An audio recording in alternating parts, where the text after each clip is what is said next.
उत्तर प्रदेश के विधानसभा चुनाव में सबसे हॉट सीट अगर कोई रही तो वो रही करहल, जहां पर कल मतदान हो चुके हैं और यहां से सपा के प्रमुख अखिलेश यादव मैदान में है और उन्हें टक्कर दी जा रही है एसपी बघेल जी की तरफ से। लेकिन कल मतदान होने के बाद एसपी बघेल जी ने एक गंभीर आरोप लगाए हैं और वो गंभीर आरोप है बूथ कैप्चरिंग के। हमारे साथ एसपी बघेल जी हैं, उनसे ही जानने की कोशिश करते हैं कि क्या उनका आरोप है और कितने आरोपों पर बूथ कैप्चरिंग का आरोप लगा रहे हैं। सर, क्या आरोप है आपका? वैसे तो उनके जाति के अनुसार या उनके समर्थन के अनुसार 100 से अधिक जगह डिस्टर्ब किया गया है, लेकिन 30 जगह बहुत हाई पोल किया है। 90 और 91% तक मतदान हुआ, जो हो नहीं सकता, क्योंकि उस गांव में जो आपने 5-10 छोड़े हैं वो लोग कुछ रेल में होते हैं, कुछ जेल में होते हैं, कुछ अस्पताल में होते हैं, कुछ नौकरी के लिए फरीदाबाद, नोएडा और गाजियाबाद में होते हैं, कुछ अन्य स्किल लेबर अहमदाबाद, बड़ौदा, सूरत भरी पड़ी है, तो वो लोग नहीं होते हैं उस दिन गाँव में। तो ये बोगस वोटिंग होती है अगर कोई 91, 92। अब मैं लखनऊ में बैठा हूँ, 3 दिन बाद मैं आपसे पूछूंगा कि अगर आपका एक भी बूथ 90 हो जाए, चाहे वो किसी एक जात का हो, एक मोहल्ले का हो, क्योंकि इट इज़ नॉट पॉसिबल। लोग दूसरे बहुएँ मायके में हुई हैं अगर, तो उनका वोट कैसे पड़ जाएगा। खैर, ऐसे 30-32 जो गंभीर थी, क्योंकि मैं एक बहुत सीजनड आदमी हूँ, आरोप नहीं लगाता हूँ।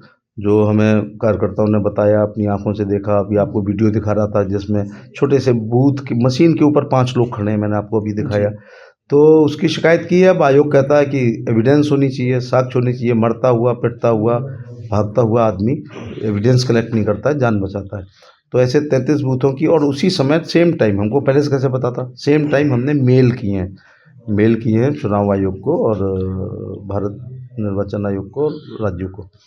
तो मैं आज इस बात के लिए नहीं आया हूँ, मैं तो गरीब कल्याणकारी योजनाएं जो हमारी दोनों सरकार की है उसके लिए प्रेस कॉन्फ्रेंस किया था। चूँकि आपके पास भी कुछ खबरें आ गई हैं कि वहाँ ऐसा सब हुआ था, वीडियो वायरल हुई, इसलिए मैं उस पर बता रहा हूँ। और अपना चुनाव करा के समाजवादियों को हराने के लिए अब मैं 4, 5, 6, 7 राउंड तक जाऊँगा, क्योंकि जितना असर मेरा अपने कुटुंब पर अपनी लोकसभा में है, उतना ही मिर्ज़ापुर और बनारस और चंदौली में भी है, जो आखिरी जिले हैं।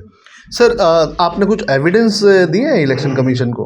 आपको ये अभी वीडियो दिखा रहा था, ये 266 बूथ जसवंतपुर का है, जिसमें आप देख रहे हैं कि 5 लोग वहाँ पर खड़े हैं और दबा। तो ये तो 2 सेकंड की दिखा रहे हैं, ये काम 2 घंटे 3 घंटे वहाँ पर चला है। हाँ, डीएम और एसपी को वहाँ जाना पड़ा। इसका मतलब है कि डीएम एसपी आरोप तो होता है केवल अपनी विधानसभा का, डीएम एसपी 5 विधानसभा के लिए होते हैं। मैनपुरी जिला बहुत बड़ा है, लेकिन इस बात पर जिलाधिकारी और एसपी को जसवंतपुर गांव में आना पड़ा। सर, इसके पहले जब अखिलेश यादव यहाँ से नामांकन भरने आए थे तो उस वक्त अखिलेश यादव ने ये कहा कि मैं तो जीत का सर्टिफिकेट लेने आया हूँ।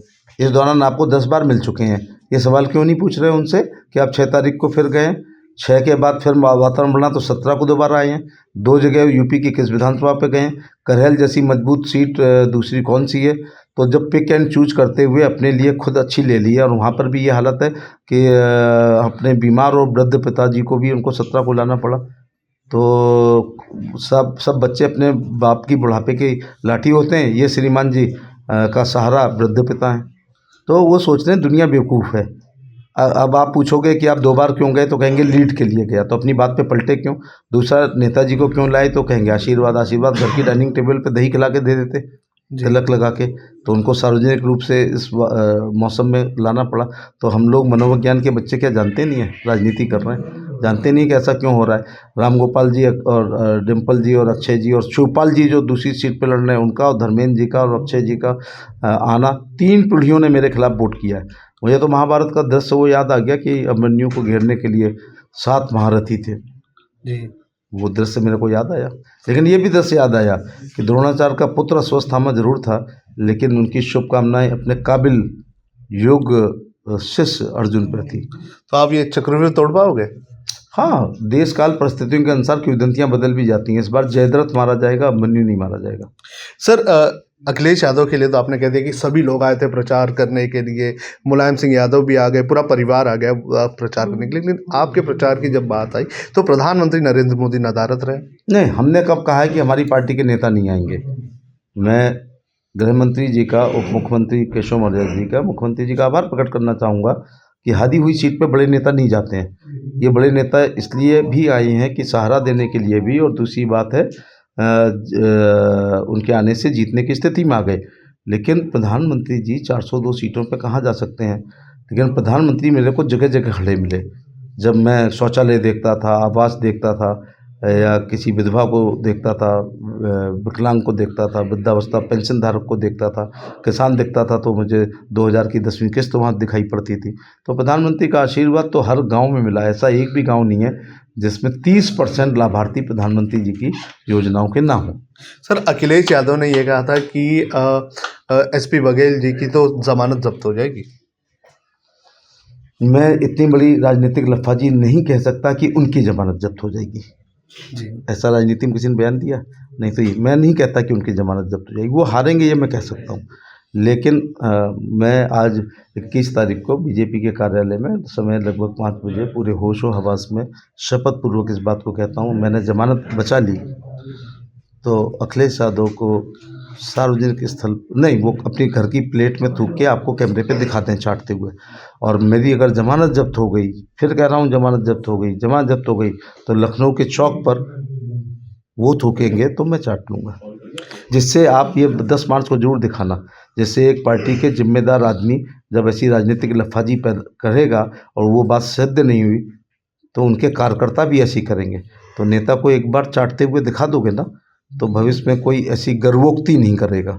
सर, एक आखिरी सवाल, जीत और हार के बीच में दायरा कितना होगा? नहीं, मैंने कोई, ये भी उन तमाम जनता का अपमान है, गुप्त मतदान का अपमान है, काउंटिंग एजेंट्स का अपमान है, काउंटिंग के कर्मचारियों का अपमान है कि आप अपनी जीत को फिक्स कर रहे हैं।